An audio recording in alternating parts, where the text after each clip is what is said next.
Hello guys, welcome to Crackm YouTube channel. Friends, today we'll discuss daily current affair MCQ of 28 November. तो friends जदि आपण मानक आम current affairs is भल लगुଛି ताले निश्चित भाव भिडियो को लाइक करंतु शेयर करंतु और जदि चैनल को नुआ ताले निश्चित भाव सब्सक्राइब करंतु तबे चलन देखिबा आज कोन सब क्वेश्चंस रहिछि तो एटा थिला आपनर कालर question which of the following instrument used in submarines to view objects above sea level जेतल बुढ़ा जहाज रे जाउचंदी तो समुद्रर ऊपर जिनस रे कोन अछि कोन आसुची से जाको देखिया को जो व्यवहार कराउछ इंस्ट्रूमेंट सेटा कोन कहउछ पेरिस्कोप बोली कहउछ पेरिस्कोप बोली सेटा कहउछ ए जाक मध्ये आपण देखि दियंतु ए जा मध्ये where the military exercise दक्षिणी शक्ति being held तो दक्षिणी शक्ति गोटे मिलिटारी एक्सरसाइज टा तो यहाँ होता कौटे राजस्थान जयसालमेर होता आउटा इंडियन आर्मी मिलिटारी एक्सरसाइज करूला एम नरवाड़ होती इंडिया आर्मी चीफ जी देखु माने निरीक्षण करते आमर T-71 T-90 विजय टैंक्स ता सहित इंडियन एयरफोर्स ध्रुव जो हेलिकॉप्टर राधा हेलिकॉप्टर आ जागुआर फाइटर एयरक्राफ्ट ए सब जगह जोग देते ए मिलिटारी एक्सरसाइज टारे जोड़ा होता राजस्थान जयसालमेर अंचल Which organization tied up with Civil Aviation Ministry to promote regional air connectivity? तो रीजनल एयर कनेक्टिविटी जो अच्छे आम कौचे उड़ान स्कीम आम गवर्नमेंट को अच्छी मैंने जमी सब छोट छोट सहर जाकू एरोप्लेन मध्यम जोड़ा जापर तो से आहरी प्रमोट करने मेक माई ट्रिप जो अच्छी सी आमर सिविल एविएशन मिनिस्टर सहित टाइड अप कर सिविल एविएशन मिनिस्टर अच्छा आम ज्योतिरादित्य सिंधिया आउ जो मेक माई ट्रिप अच्छी ये कोड रोचे ये मन रखियो आर हेडक्वार्टर अच्छी गुरुग्राम हेडक्वार्टर अच्छी आउ एवे जो सिविल एविएशन मिनिस्टर अच्छी जी उड़ान स्कीम जो लॉन्च होती ये टोटाल 766 रूट एमती माने बाहर करची जोटा कि एयर कनेक्टिविटी पे तो मन रखिए मेक माई ट्रिप सिविल एविएशन मिनिस्टर सहित टाइड अपटा करची Recently, Sahitya Academy Award winning poet Sananta Tantia passed away. He belongs to which state? तो सनंत तात्या ये होचंदी मुख्य जने आसाम जने पोएट मुख्यतः है आपको साहित्य एकाडेमी अवार्ड मिलता 2018 रे गोटे पोएम थिला गोटे पोएम रो कलेक्शन गोटे थिला कोइलूर दिनतो आमार होबो तो ये जो नोभेल पोएमटा कलेक्शन पाई तांको साहित्य एकाडेमी अवार्ड मिलता तो सानंत तांती होचंदी आसाम रो जने poet Which state government will create first cyber tehsil of India? First cyber tehsil of India एटा करिया को जाउची मध्य प्रदेश रा गवर्नमेंट मध्य प्रदेश जो गवर्नमेंट अछंती ताके रिसेंटली डिक्लेयर कले जे साइबर तहसील हबा इंडिया रे एटा फर्स्ट टाइम पे होची कोनोसी स्टेट साइबर तहसील करची आ द्वारा कौन हम ना ऑनलाइन माध्यम रे ही आपण मानकू माने जे भी लोक माने जो चाहते जो प्रॉपर्टी अच्छी जो प्रॉपर्टी जदि किए नुआ कार्ड किणुची तो से जो निजर रेजिस्ट्रेशन रे ना चेंज करिया पड़ची सेटा बहुत ही सहज रे ही परिया आ द्वारा माने जोडे भी थांतु इंडिया रे जे कोनोसी पार्ट रे भी से लोक थांतु आ मध्य प्रदेश स्टेट रे जदि से माने किछि जागा किणुचंदी बा बिकुचंदी तो सहज रे ताको नाटा ट्रांसफर ही परियो तो माने एटा ए प्रकार फैसिलिटी फर्स्ट टाइम पे इंडिया रे मध्य प्रदेश रे हिची ता सहित मध्य प्रदेश गवर्नमेंट रिसेंटली ऊर्जा साक्षरत अभियान गोटे आरंभ कर देइचंती नवेम्बर 25 रु आ द्वारा हम कौन ना ऊर्जा में एनर्जी विषय लोक शिक्षित कराब माने एनर्जी किंतु व्यवहार कर अधिक खर्च न कर ए प्रकार मुवमेंट इंडिया रे फर्स्ट टाइम पे होची जे ऊर्जा क्षेत्र में लोक माने गोटे लिटरेट शिक्षा दिहब एटा मन रखी मध्य प्रदेश गवर्नमेंट आरंभ करछि मध्य प्रदेश सीएम होचंदी शिवराज सिंह चौहान गवर्नर होचंदी मंगू भाई छगन भाई पटेल आउ कैपिटल होची Bhopal who has inaugurated project Swadesh world's first multimodal brain imaging data and analytics तो स्वेदेश गोटे प्रोजेक्ट इनॉग्रेट होती एटा को इनॉग्रेट करचंदी हमर ministry of state for earth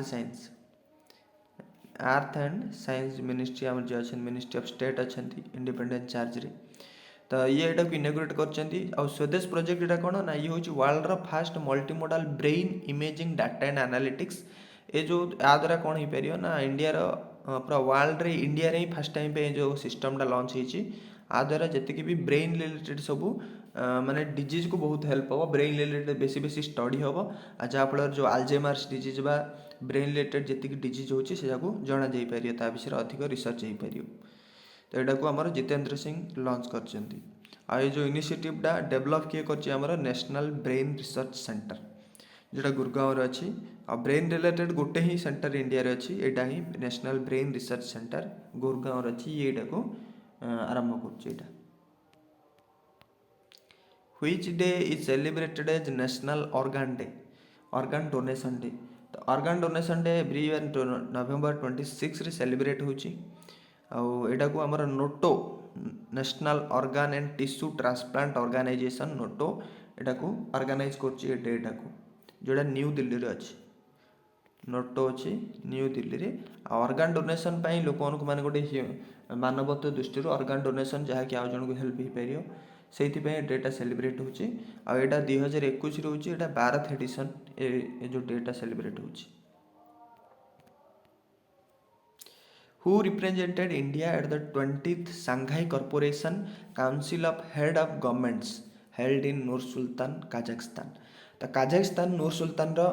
presidentship रे एबे सांघाई कॉर्पोरेशन होता जो काउंसिल ऑफ हेड मीटिंग होता आउे इंडिया तरफ जोग देते आमर फॉरेन मिनिस्टर बा external affair minister S Jaishankar आईन जाकर इंडिया तरफ रिप्रेजेंट करते। आ सांघाई कॉर्पोरेशन एटा प्रकृत में आमर फॉर्म होता के 2001 चाइनार सांघाई रे ही फॉर्म होता। आ इंडिया यार परमानेंट मेंबर होता के 2017 तारीख सॉरी 2017 मसीह यार परमानेंट मेंबर होता India. Which word has named as the word of the year 2021 by Collins dictionary. तो कोलिन्स डिक्शनरी जो अच्छी गोटे आ द्वारा एवं जोड़ा कि ये कोलिन्स डिक्शनरीटा पब्लिश किए कर हाइपर कोलिन्स पब्लिकेशन संस्था ना शुणी बहुत बहुत गुड़ी अथर ये माने प्रकाश कर जोड़ा अच्छी ग्लासगो स्कटलैंड हाइपर कोलिन्स रे ये जो कोलिन माने सब पब्लिश होची।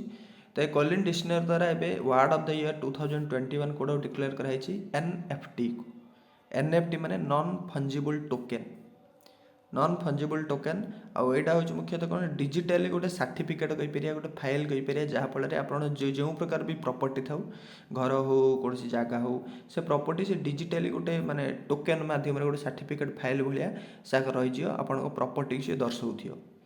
तो यहाँ एनएफटी बहुत ही व्यवहार रही word of the year 2021 NFT बोली कहुई कोलिन्स डिक्शनरी द्वारा। आउ ए वर्षर word of the year Oxford dictionary काढ़ा जोड़ा था भैक्स। ऑक्सफोर्ड डिक्शनरी जो वर्ड ऑफ द ईयर काढ़ा से भैक्स वैक्सीन बहुत ही माने वर्डटा यूज हो तो भैक्स हूँ ए वर्षर Oxford dictionary of the year. आउ कैम्ब्रिज डिक्शनरी सी काढ़ा आ Cambridge dictionary word of the year हूँ परसेवरेंस माने माने कौन भी जिनिस जदि भी माने पाइक चेष्टा कर माने सब इफर्ट लगौथे परिश्रम करथे सेटा परसेवरेंस। आत्मनिर्भर वार्डटा पूर्व थर 2020 वार्ड ऑफ द ईयर होता ऑक्सफोर्ड डिक्शनरी रे इंडिया पे Hindi word of the year 2020 Hindi of the word होची Aatmanirbhar. India and the signed a $300 million loan agreement to improve primary health care. तो इंडिया रे प्राइमरी हेल्थ केयर मुख्यतः urban जो area जाक city area मुख्यतः 13टा स्टेट रो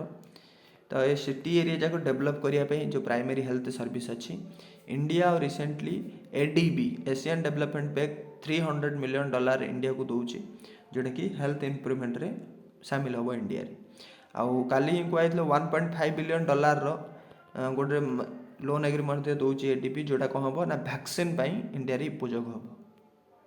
एडीबी अच्छी गोटे फिलिपाइंस मानिला रे। What is the new name of Covid variant WHO designated as heavily mutated strain variant of concern। माने न्यू रे गोटे कोविड स्ट्रेन मोर देखाई